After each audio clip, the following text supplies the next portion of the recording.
ตำนานเคยกล่าวไว้ว่าถ้าเกิดเราร้องเพลงตอนกำลังสุ่มหน้ากากหวาน V2 จะทำให้เราไม่เกลือและได้รับหน้ากากหวาน V2 ก่อน180 ใบตั๋วการันตีเรื่องนี้คุณย่าก็เคยพูดเอาไว้ตอนผมยังเด็กๆและคุณย่าของผมก็ไม่เคยโกหกผมเลยสักครั้งเดียวเพราะงั้นวันนี้เราเตรียมตั๋วดำไว้แค่140ใบก็พอแล้วครับใช้สูตรโบราณของคุณย่าพร้อมหรือยังครับทุกคนเตรียมหูเอาไว้หน้ากากหงิดกำลังจะบรรเลงบทเพลง ขอเสียงกรี๊ดของแฟนๆให้หน้ากากหงิดหน่อยครับทุกคนโอ้โหขอบคุณมากครับขอบคุณมากครับงั้นเริ่มเลยแล้วกันการตามล่าหน้ากากหวานฉบับกายหงิดชาแนลคืนที่ดาวเต็มฟ้าฉันจินตนาการเป็นหน้าเธอละเมอไปไกลมองไม่เห็นเป็นดาวจันทร์ที่ดูสดใสนั้นเป็นดังใจเธอหรือเปล่าหากมันเป็นจริงจะเก็บเอาจันทร์มาใส่ใจ早速調査を始めます。บทเพลงแรกหน้ากากหวาน V2 ยังไม่มาครับทุกคนบทเพลงที่2ต่อเลยดีกว่าครับจังหวะนี้ เป็นเพียงแค่คนคุ้นเคยที่ดูคล้ายว่าเธอนั้นรักเป็นเพราะฉันคงคิดไปเองใช่ไหม เธอไม่เคยเอ่ยคำว่ารักกันมีแต่ฉันที่คิดไปฝ่ายเดียวที่อยู่กับฉันใช้เวลาด้วยกันโมงอีกแล้วฉันขำไม่ออกหรอกนะนั่นเพียงฉันแค่คิดไปเองใช่ไหม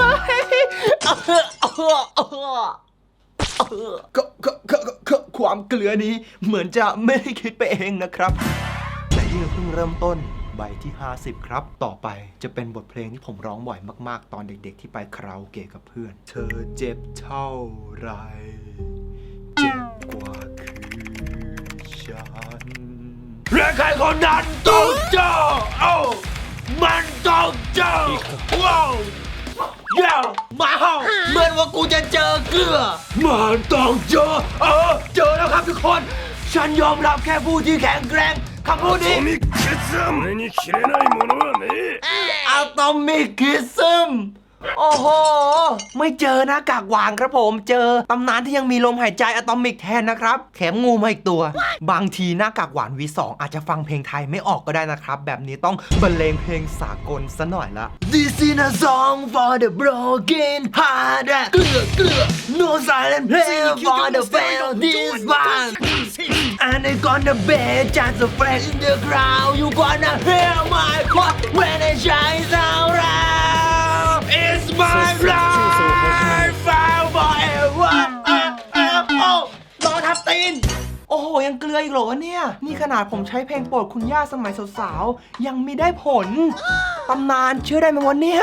เมื่อกี้ก็เป็นเพลงโปรดคุณย่าผมจริงๆนะครับทุกคน It's My Life ของ Bon Jovi เกลืออีกแล้วเพลงนี้มีมาเป็น10 ปีแล้วตั้งแต่ย่าผมยังสาวๆ40 ใบสุดท้ายแล้วว่ะทุกคนสิ่งที่คุณย่าเคยพูดกับผมไว้ตอนเด็กมันจะจริงไหมครับโปรดส่งหวาน V2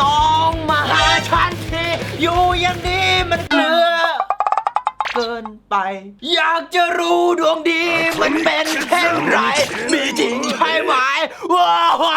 อะตอมิก2ตัวติดถ้าเป็นสมัยเมื่อ1 ปีที่แล้วเนี่ยผมเรียกว่าดวงดีนะครับได้อะตอมิก2ตัวติดแต่มาตอนนี้มันเกลือครับผมโอ้โหอย่างเซ็งเลยครับเกลืออีกตัว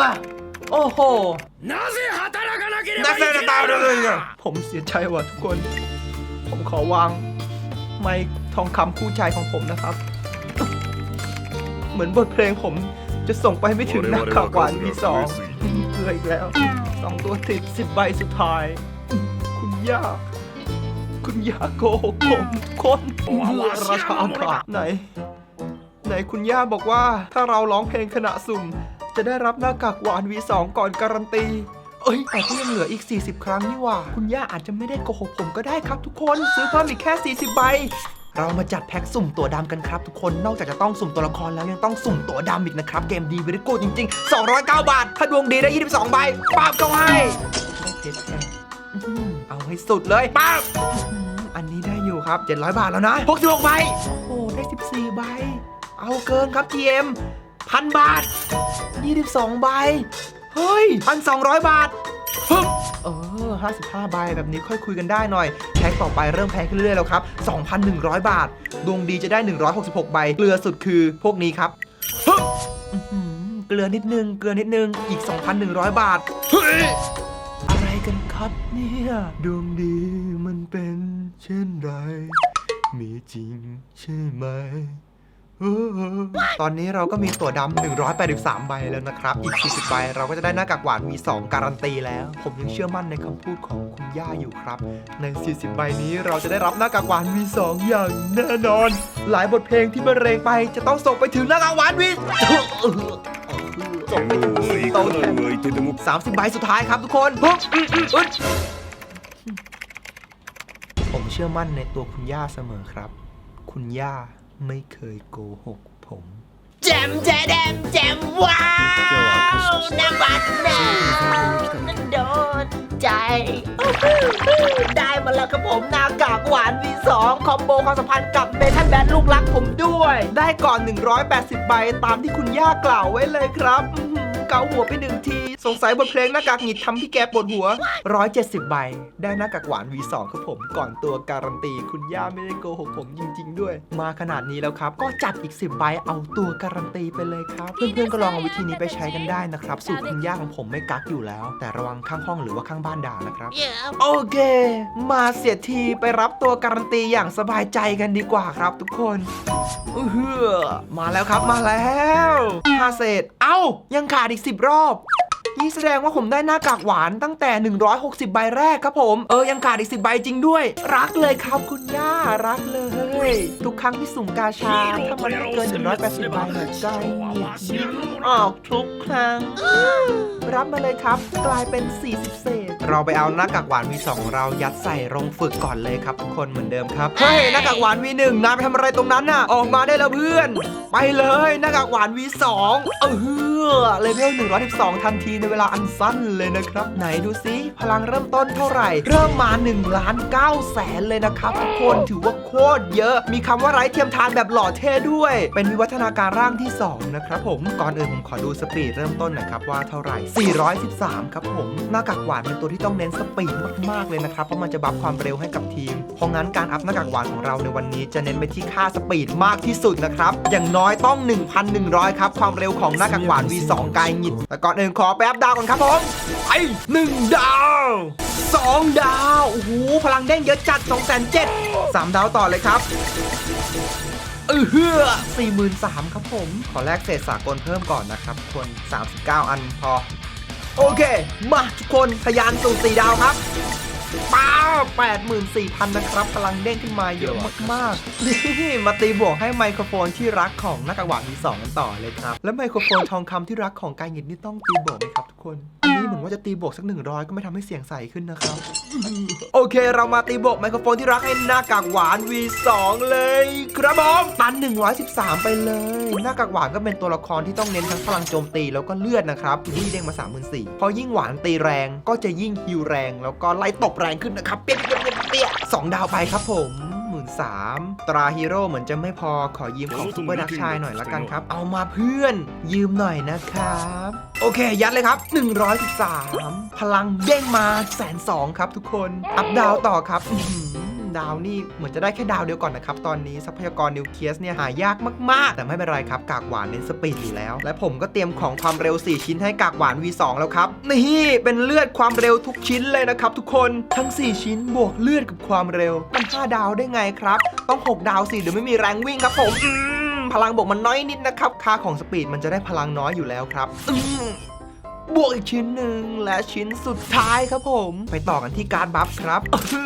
ถึงจะแค่2 ดาวแต่สปีด3 ช่องนะจ๊ะการบัฟแผ่นนี้ออฟหลักจะเป็นเลือดนะครับผมจะเล่นหน้ากากหวาน V2 สายเลือดพาสซีฟสกิลไอดอลยอดนิยมจะสร้างโล่ให้กับทีมทั้งทีมตามค่า Max HP ของหน้ากากหวาน V2 เอามายืนนานๆจะได้บัฟสปีดให้เพื่อนได้หลายๆเทิร์นแต่ในอนาคตก็อาจจะเปลี่ยนไปเป็นสายโจมตีแทนเลือดนะครับเพราะผมก็เตรียมการบัฟโจมตีออฟรอเป็นสปีด3 แถวตันไว้เหมือนกันต้องทดลองก่อนครับว่าอันไหนเวิร์กกว่าตอนนี้ก็จะเล่นสายเลือดไปก่อนครับพลังได้ขึ้นมา140,000ครับผมพันนี้2,200เป็นเลือดหมดเลยนะครับอันนี้ก็เลือดเหมือนกันครับผมพลังได้ขึ้นมาอีก147,000ครับสปีดเท่าไหร่แล้ว 1,123 ครับผมก็ได้ตามที่เราตั้งเป้าไว้นะครับอย่างน้อย 1,100 การที่จะดันสปีดไปให้ได้มากกว่านี้ก็เป็นเรื่องที่ยากแล้วครับผมต้องอาศัยดวงอย่างเดียวเพราะของทุกอย่างผมอัพตันหมดแล้วครับไม่ว่าจะเป็นการบัฟหรือว่าอุปกรณ์ทั้ง 4 ชิ้นตอนนี้การที่ผมจะดันสปีดให้ได้เยอะๆมากกว่าที่เป็นอยู่มีแค่ทางเดียวครับผมนั่นก็คือผมต้องดวงดีไม่เกลือในการสุ่มอุปกรณ์ครับให้ได้อุปกรณ์เซตแฟลตหรือว่าเซตนักบวชที่เป็นสปีดเซตนักบวชก็จะเพิ่มความเร็วให้ 10% นะครับแล้วเพื่อนๆดูเซตนักบวชกายหยิดออฟหลักเป็นป้องกันครับผมโอ้โหเกลือทุกอย่างพลังตอนนี้ก็อยู่ที่3,500,000พวกดาวการบัฟก็ยังอัพไม่ได้นะครับทรัพยากรหมดเกลี้ยงก็จะปั้นใหม่ไปพร้อมๆกันนะครับเพราะเราไม่ได้รีเอาทรัพยากรจากตัวหลักตัวอื่นเลยนะครับนี่ฮะทุกตัว6ดาวครบอิ่มๆทุกตัวครับทั้ง6ตัวหลักหน้ากากหวาน V2 ของเราก็เลยต้องแห้งหน่อยนะครับแต่สปีดถึง 1,100 ก็โอเคแล้วไปต่อกันที่ประวัติเอาโจมตี600ตามด้วยดาวม่วงไปเลยครับ1 ดาวม่วงพลังบวกมา 15,000 นะครับธรรมชาติของหน้ากากหวานเป็นตัวละครสายแทงนะครับอันนี้ก็เป็นอีกหนึ่งเหตุผลที่ทำให้ผมเลือกเล่นหน้ากากหวานสายแทงถ้าธรรมชาติของตัวละครเป็นสายโจมตีดาวม่วงของมันจะไม่ได้เพิ่มพวกอัตราต้านทานกับเลือดนะครับแต่จะเพิ่มพวกโจมตีกับอัตราคริติคอลแบบนี้ครับผมและอย่างสุดท้ายทักษะครับก็ขอตัวไปฟาร์มทักษะสัก1 2 หรือ 3 ชั่วโมงนะครับแล้วเดี๋ยวเรามาเจอกันใหม่ตอนที่เราปั้นหน้ากากหวานได้สุดสำหรับวันแรกขอตัวไปดื่มน้ำผึ้งผสมมะนาวก่อนนะครับทุกคนเสร็จแล้วครับทุกคนในวันแรกหน้ากากหวาน V2 ของเรามีพลังอยู่ที่